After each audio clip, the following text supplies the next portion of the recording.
Maurice Tillman with Geneva Financial. Can y'all hear me without this, or do you actually need this? You need it? Okay, I apologize. All right, go ahead and go to the next slide. So, anytime you're thinking about purchasing a home, especially if you're in the kingdom, there's certain scriptures that I stand on especially for anyone. I let them know, hey, Luke 14, 28 and 30, you need to count the cost. The basic principle behind this is, knowing what you're getting yourself into, not getting in debt, and being able to budget your money, because when you make a purchase, a home is going to be possibly your biggest purchase that most people will make in their entire lives. So the goal is to make sure that not only do you budget correctly, you know exactly what you're getting into, and we work on your credit so you'll understand how important it is, not just for purchasing your first home, but your second home, and basically being able to build wealth, not only for just yourself, but for your family as well. Okay? Go ahead, next slide. So just to give you a little background about myself, I've actually been in the mortgage industry for, past 15 years. I started off actually by accident. I applied for a job in the middle of the night, and I actually became a mortgage underwriter, which is pretty much hard to come by at this point. So that was in 2003 that I began my career, and from there I've moved on from being a mortgage underwriter to going and working for investors to be able to sell these pools of loans on the secondary market, on the stock market, to just working and doing short sales and foreclosures for individuals. So right now, I've been a loan officer with this particular company, Geneva Financial, for the last year, and it's been awesome. God has blessed me to be able to not only just work from home, being able to help raise my children in home and keep them out of daycare, and continue continue to grow and meet individuals who are like-minded like myself to be able to help people.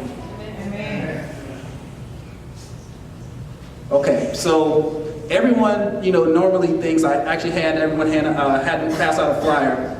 On the very back, there is a form that shows you anyone who does not own a home, you're paying rent. Hopefully you're paying rent. And if anyone, Houston, the housing market is pretty expensive, so you're looking at paying an average of around $1,270 per month. So let me go ahead and give you an equation on what's that going to equate to. If you're paying $1,270 a month, technically you can afford a house for around $250,000 a year. Okay? So if you want to look at the back of this sheet and follow along with me just a little bit, I'll just give you like a brief explanation on what exactly it is that you're looking at. All right? So let's just say that your monthly rent is $1,270 when you first got into your apartment. You're going to have to pay, renter's insurance, which is around $15 a month, which is going to stay. Okay, is that better? All right, perfect. All right, and anyone who's been in an apartment knows that at the end of your lease, your rent is going to go up. That's just how the game goes. So normally the average is around 6%, that they're going to continue to increase your rent the longer you stay in that apartment. Because their goal is to, the apartment's goal is not for you to stay in there forever. Their goal is for you to stay in there for that period of time that your contract is in, and get you to move out and have someone else move in, because they can get more money from someone else moving in versus you staying in there for 5-6 years, and you're only going up 6%. So just to give you a perfect example, me and my wife were renting an apartment, and Hurricane Harvey happened. Our lease was up. What do you think happened? Not only did our lease go up 6%, it went up $500 additional per month. So I moved. So you just have to look at things like that. Those are the equations that they don't tell you about, that you need to actually be looking for. All right? So let's just say you're in the market. Most houses are $200,000, $250,000, depending on where you want to move to. The average loan, you're going to have to put some type of money down. They call real estate terms skin in the game, and we just equal out and say 5%. So that 5% is normally $12,500. It brings your loan amount to $237,000. Interest rate of 4%. Your mortgage payment is going to be fixed for 30 years. Your rent is going to change every time you sign a new contract. Okay, so I want you to kind of do the math with me in your head to see exactly where I'm going. Your goal is to stay in your home for at least 8 years. The average person moves every 7 years if they own a house. Because once you make that investment, you're not going to move. Unless something happens, job loss, natural disaster, or whatever. Okay?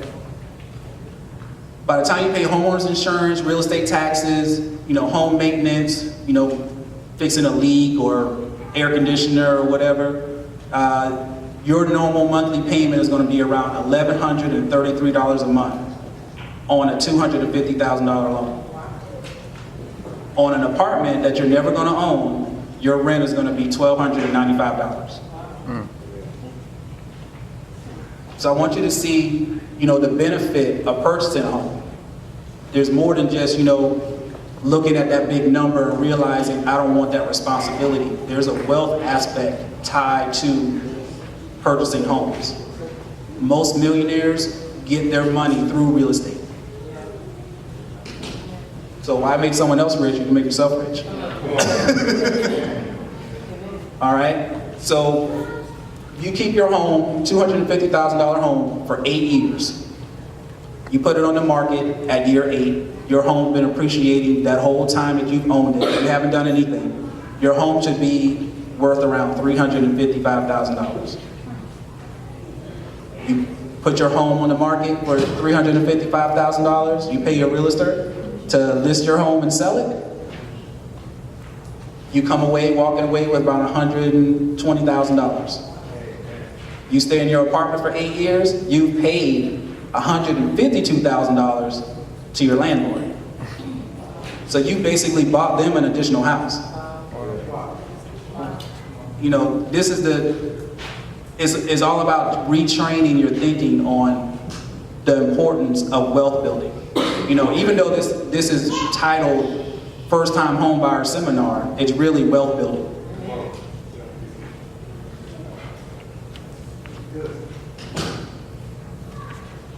So now everyone sees the purpose of purchasing a home and how much money you can make in the next 8 years.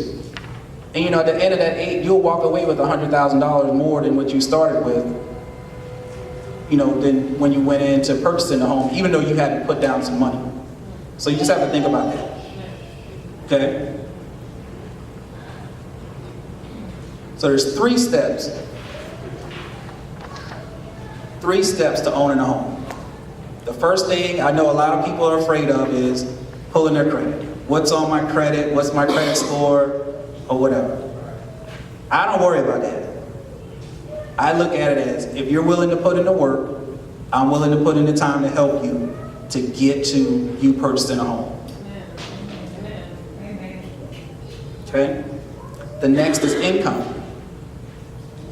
Income is a little, it depends on if you're commissioned, W-2, self-employed, we can work around that. There's things that we can do to say, okay, this person's been working at this job for 6 months. They've been consistent. We go back 2 years and see that they've been in the same field. You might have, hopped around jobs, but your income has been steadily growing, but you've been in the same field. We look at things like that. Those are things, so don't be afraid to say, okay, well, I just started my new job. Well, how long have you been in that same industry? Assets. Now, as far as assets is concerned, we look at 401ks, we look at your checking and savings accounts to just determine how much money do you have to be able to contribute to this transaction. Because there's certain things that I'm going to show you at the end that you're going to have to pay for that a realtor or myself cannot help you with. That they call it, again, skin in the game, that you're going to have to come out of your own pocket to pay for. Okay? Oh, go back up. So we talk about credit. Let me just go back to credit. So your credit score ranges anywhere from 300 to 850. Okay, the average credit score in the United States is around, they say 680.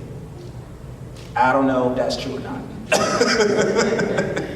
I see a little bit of 500 all the way up to 8. The highest I've ever seen personally on a customer I pulled was like 812, 813. But they were, you know, had homes and, you know, whatever.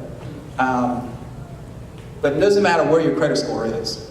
We can get your credit score up. We can either add secured credit cards to your trade lines. We can look at if you got collections on your account to go ahead and try to pay those off. If you have bankruptcies, foreclosures, repossessions, you know, those things that you actually need to address. Like, ignoring it only makes the problem worse and prolongs it for you to be able to purchase a home. Okay? So, we're gonna look at, you know, are you a W-2 employee?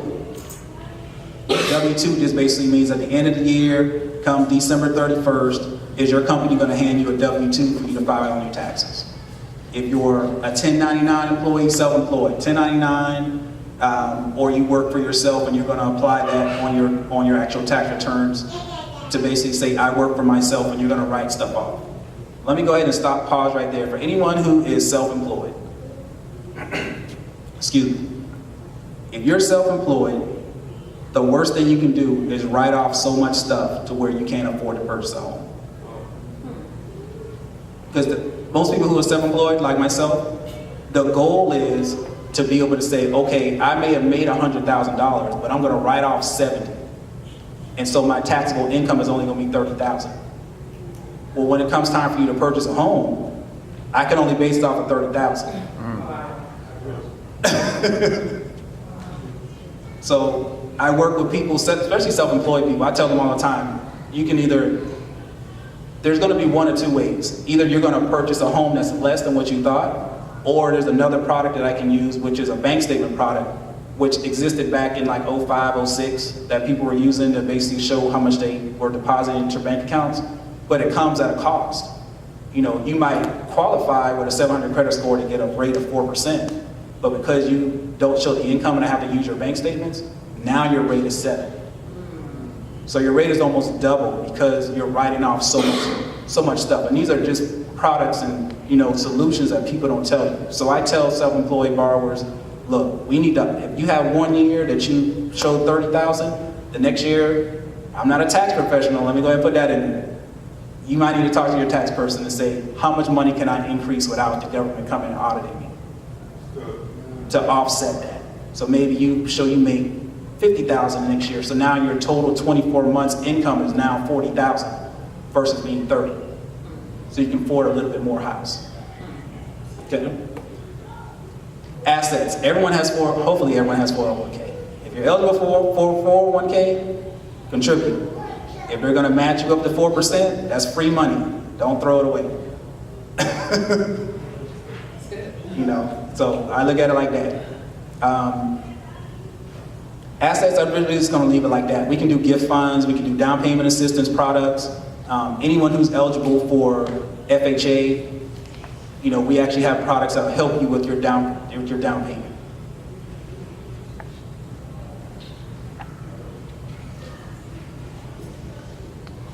And then we go into the loan types, which are FHA products, which require 3.5% down, which can actually be borrowed, can be a gift. If it's a gift, they have to have a letter that says it cannot be repaid. Okay? You have VA loans, which is anyone who's VA eligible. If you're a veteran, even if you only served 4 years, you're still a veteran. You know, that they get the best loans possible. 100% financing, they get the best rates. And if I get a realtor that tells me I got a VA customer, I'm jumping up and down, even if they're serious. It's that good. Like, I don't have to verify a lot of stuff, you know, because the government takes care of veterans, at least from that standpoint. And then last is the conventional loan.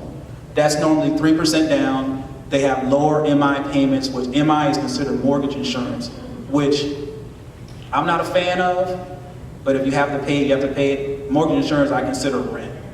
You know, you're paying it to the bank and you're not getting anything in return. You know, There's a lot of tax benefits to making a mortgage payment. You can write that interest off on your taxes at the end of the year, you know, along with your children and child care and things like that. So it kind of works for you to where you can actually get more money back at the end of the year or write stuff off. So the next thing is finding your agent. So your agent works for you. Not you work for your agent. Your agent's gonna be the person, they're your professional. They're gonna come to you and say, I'm gonna come to your agent and say, hey, you know, Mr. or Mrs. Smith, I've qualified them up to $200,000. This is the loan type that they're looking at. Your goal to your agent is to tell them, hey, I need to find a house that has 4 bedrooms, 2.5 bathrooms on a ½ acre, and a workshop in the back. That's their job.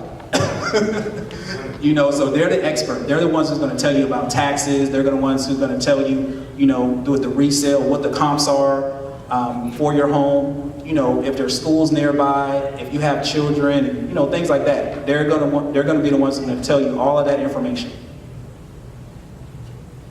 And you guys have a realtor in house. All right, so closing your home. These are the things that we cannot pay for. The realtor or the loan officer. Earnest money. Anytime you find a house, the first thing they're gonna say is, if you like the house, you wanna place an offer, I need earnest money. Earnest money is gonna come out of your bank account. It's gonna be somewhere between $500 to $2,000, $3,000, and that's just up to your realtor to negotiate that fee for you. Again, that's another service that they provide. The appraisal. Every home is going to have to be appraised, whether it's a new construction, existing, or, you know, been affected by Harvey. They want to know what the value of that property is before they lend you the money. And then home inspection. I always not require, but I insist people get a home inspection. It's like buying a car with no warranty. Something happens, you gonna go back to the realtor to tell them to fix your house? No. You can't come back to the loan officer because I'm like, look, I didn't even see the house. So I just tell people, get a home inspection. It's out of pocket, normally somewhere like $125 to $200. And then the last thing is gonna be homeowner's insurance.